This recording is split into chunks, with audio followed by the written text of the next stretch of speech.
যাও, 4টা টেন্স কত প্রকার? 3 প্রকার। 3টার আবার 4টা করে ভাগ, 12টা হয় না? এতগুলো রুল যদি তুমি মনে রাখতে যাও তাহলে তোমার অনেক সময় লাগবে। তুমি সহজে 2-4 মিনিটে পড়াশোনা করে যেন এটা পারা যায়, তাই না? সহজ না? বাঙালি তো এখন অলস হয়ে গেছে, পড়ালেখা করতেছে না, পড়ালেখার সিস্টেম তো এখন নাই। যাই হোক, তাহলে এখান থেকে আমরা কি করবো? 2-1 মিনিটে কিভাবে এটা করা যায়, হ্যাঁ? তাহলে প্রথমে এগুলো নামগুলো শিখবো যে টেন্স কত প্রকার? 3 প্রকার। Present tense, past tense, future tense, এই তো? এটা মুখস্থ করলাম। করার পরে প্রত্যেকটা টেন্সের আবার 4টা করে ভাগ আছে। Present indefinite tense, past indefinite, এগুলো পড়বা। তাহলে এখানে আছে ইনডিফিনিট আছে, কন্টিনিউয়াস আছে, পারফেক্ট আছে, হ্যাঁ? পারফেক্ট কন্টিনিউয়াস, এই তো 4টা নাকি? তুমি একসাথে আমরা 12টা একসাথে একবারে শিখে ফেলবো, হ্যাঁ? বুঝছো ব্যাপারটা কি বেশি? একসাথে এটা আমরা শিখবো। কিভাবে শিখবা? ধরো ইনডিফিনিট, প্রেজেন্ট ইনডিফিনিট যেটা, এটা কিন্তু শুধু মেইন ভার্বের কথাটা ভাববা, আর কিছু না। শুধু কি মেইন ভার্ব, আর কিছু থাকবে না, বাকি এটা থাকবে। আর একটা জিনিস চিন্তা করো, সাবজেক্ট এবং অবজেক্ট, এগুলো প্রত্যেকটা টেন্সে থাকবে। অবজেক্ট নাও থাকতে পারে, সাবজেক্ট তো থাকবে, তাই না? সাবজেক্ট কোনো কারণে অনেক সময় নাও থাকতে পারে, ইম্পারেটিভ সেন্টেন্স থাকে না। তাহলে তুমি এখানে প্রেজেন্ট টেন্সের ব্যাপারটা যখন দেখবা তখন শুধু এতটুকু ভাববা যে ভার্বের প্রেজেন্ট ফর্ম হবে ভার্ব 1, ঠিক আছে? ফার্স্ট ফর্মের বেলায় ভাববা কি? ভার্ব 2, ঠিক আছে? ফিউচারের মধ্যে শুধু ভাববা শুধু শ্যাল বা উইল থাকবে, শ্যাল বা উইল বসবে, হ্যাঁ? দেখা যায় এটা বাসে শ্যাল বা উইল বসবে, হ্যাঁ? তাহলে 3টা শেষ। এখন কিভাবে করবা? ধরো প্রেজেন্ট ইনডিফিনিট টেন্স হলে সাবজেক্ট প্লাস ভার্বের বেস ফর্ম বা প্রেজেন্ট ফর্ম প্লাস অবজেক্ট। এইটার ক্ষেত্রে কিন্তু এগুলো সাবজেক্ট প্লাস ভার্বের ফার্স্ট ফর্ম প্লাস অবজেক্ট। আর সাবজেক্ট প্লাস শ্যাল বা উইল, ভার্বের কি হবে? শ্যাল বা উইলের পরে ভার্বের বেস ফর্ম বসে, আমরা জানি মডেল অক্সিলারি করে, তাই না? 2 নম্বরে যায়। 2 নম্বরে যাওয়ার পর এখানে কি আছে? কন্টিনিউয়াস। তো কন্টিনিউয়াস অবশ্যই দুটো জিনিস মনে রাখবা। একটা হচ্ছে এটার মধ্যে আইএনজি থাকবে, কি থাকবে? আইএনজি থাকবে। 2 নম্বর জিনিস হচ্ছে এখানে সাহায্যকারী ভার্ব থাকবে, সাহায্যকারী ভার্ব প্লাস যে ভার্ব থাকবে মেইন ভার্বের সাথে আইএনজি হবে, ঠিক আছে? তো কন্টিনিউয়াস হইলে আইএনজি, সেটা যে কোনো টেন্সই হোক, তাহলে আইএনজি, ঠিক আছে? আইএনজি, তাহলে আইএনজি কিন্তু সব জায়গায় হবে, তাই না? আইএনজি তো সব জায়গায় বসালাম। বসানোর পরে কার সাথে বসবে আইএনজি? হ্যাঁ, এটা আইএনজিটা বলবে মেইন ভার্বের সাথে। কার সাথে? মেইন ভার্বের। তাহলে এখানে লিখতে হবে ভার্ব, সবগুলোর মধ্যে ভার্ব থাকবে, ঠিক আছে? ভার্বের সাথে আইএনজিটা হবে, ঠিক আছে? 1। 2 নাম্বার হচ্ছে ওইখানে একটা সাহায্যকারী ভার্ব লাগবে, ঠিক আছে? একটা সাহায্যকারী ভার্ব লাগবে। যেমন প্রেজেন্ট টেন্সের বেলায় সাহায্যকারী ভার্বটা কি হবে? প্রেজেন্ট টেন্স হবে, প্রেজেন্ট ফর্মে দিতে হবে। তাহলে কি হবে? এম ইজ আর, এগুলো বসবে। তাহলে এখানে মনে রাখবা am is are, am is are, ঠিক আছে? গেল এটা। তারপরে ফার্স্ট টেন্সের বেলায় কি হবে? ওয়াজ, ওয়ার, ঠিক আছে? তারপরে এটা গেল। তারপরে ফিউচারের মধ্যে কি রাখবা? ফিউচারের মধ্যে অবশ্যই শ্যাল বা উইল ছাড়া কোনো ফিউচার টেন্স হবে না। শ্যাল লাগবে অথবা কি উইল লাগবে। তাহলে এই জায়গার মধ্যে তুমি লিখবা কি? Shall oblique will. তাহলে উইল বসাইলে কি কেমনে কাজ দেখি না? শেষ না। কারণ হচ্ছে আরেকটা সাহায্যকারী ভার্ব লাগবে না, এটা বি ভার্ব আনতেই হবে। তাহলে আমরা একটা জিনিস বুঝি যে শ্যাল বা উইল একটা মডেল অক্সিলারি, তাই না? মডেল অক্সিলারি পরে ভার্বের কোন ফর্ম বসে? Base form. তাহলে ওই যে সাহায্যকারীগুলো আছে আমি যার ওয়াজ, এটা বেস ফর্মটা কি? বি। বেস ফর্মটা কি হবে?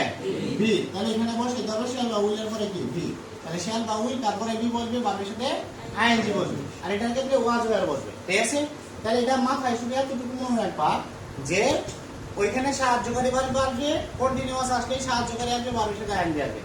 এখন তুমি চিন্তা করো প্রেজেন্ট টেন্সের বেলায় আমি যারা আসবে, ফার্স্ট টেন্সের বেলায় ওয়াজ ওয়ার, তারপরে কি ফিউচারের মধ্যে আসবে শ্যাল বা উইল, ঠিক আছে? এইগুলো টেন্স। তারপর হচ্ছে পারফেক্ট। পারফেক্ট হইতে হলে হ্যাভ ভার্ব আসবে। কি ভার্ব আসবে? হ্যাভ ভার্ব আসবে। তাহলে প্রেজেন্ট টেন্সের বেলায় প্রেজেন্ট হ্যাভ ভার্ব আসবে না? যে প্রেজেন্ট হ্যাভ ভার্ব কোনটা? প্রেজেন্ট হ্যাভ ভার্ব হচ্ছে হ্যাভ বা হ্যাজ। হ্যাভ বা কি? হ্যাভ অথবা হ্যাজ। এখন আরেকটা জিনিস তুমি তো জানো, ওই টেন্সের জন্য নেম নিতে যে হ্যাভ বা হ্যাজ, হ্যাভ হ্যাজ হ্যাড, এগুলো পরে ভার্বের কি বসে? 3 নাম্বার বসে। হ্যাভ হ্যাজ এটা পরে ভার্বের কয় নাম্বার? 3 নাম্বার রূপ বসে, ভার্বের ফার্স্ট প্রেজেন্ট ফর্ম বসে। এখানে এই জন্য বসে বা ভার্ব কি বসে? বা 3।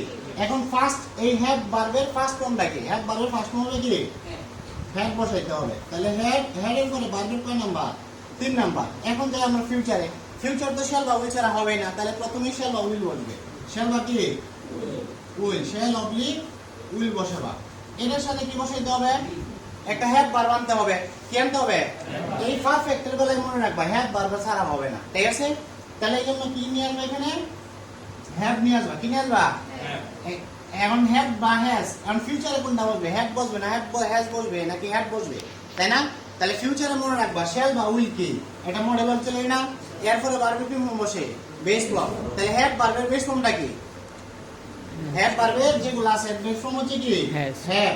কি বসাইতে হবে? হ্যাজ। হ্যাভটা হচ্ছে হ্যাভ ভার্বের বেস ফর্ম। তাহলে আমরা জানি শ্যাল এর পরে বা মডেল অবজেক্টের পরে বেস ফর্ম বসে, এজন্য হ্যাভ বসায় দিলাম, ঠিক আছে? তারপরে কি বসবে? হ্যাভ এর পরে কি বসে? ভার্বের কয় নাম্বার রূপ বসে? 3 নাম্বার, ঠিক আছে? গেল এটা। তারপরে যাও পারফেক্ট কন্টিনিউয়াস। তাহলে এখানে পারফেক্ট আছে, তারপরে কি আছে? কন্টিনিউয়াস আছে। পারফেক্ট আছে, আবার কি আছে?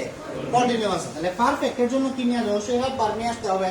তাহলে হ্যাভ ভার্বের জন্য প্রেজেন্ট টেন্সের বেলায় কি বসবে? হ্যাভ বসবে। প্রেজেন্ট টেন্সের বেলায় কি? হ্যাভ বসালাম। আর পাস্ট টেন্সের বেলায় কি বসবে? হ্যাড বসবে। আর এখানে শ্যাল বা উইল ছাড়া তো হবে না, তাই না? শ্যাল বা উইল, প্রত্যেকবার শ্যাল বা উইল করবে। তারপরে কি? অবশ্যই শ্যাল উইলের পরে কি বসবে? হ্যাভ ছাড়া তো পারফেক্ট যেহেতু বলছে, তাহলে হ্যাভ ভার্ব আনতে হবে। শ্যাল উইলের পরে কি বসে? হ্যাভ এই বসে, তাই না? হ্যাভ বসে না। তাহলে গেল পারফেক্টের কাছে। এখন কি আছে? কন্টিনিউয়াস। কন্টিনিউয়াস আছে না? কন্টিনিউয়াস হইতে হলে দুইটা জিনিস লাগে। কি লাগে? দুইটা। একটা কি? একটা হচ্ছে সাহায্যকারী ভার্ব লাগবে, ঠিক আছে? একটা সাহায্যকারী ভার্ব। 2 নাম্বার কি?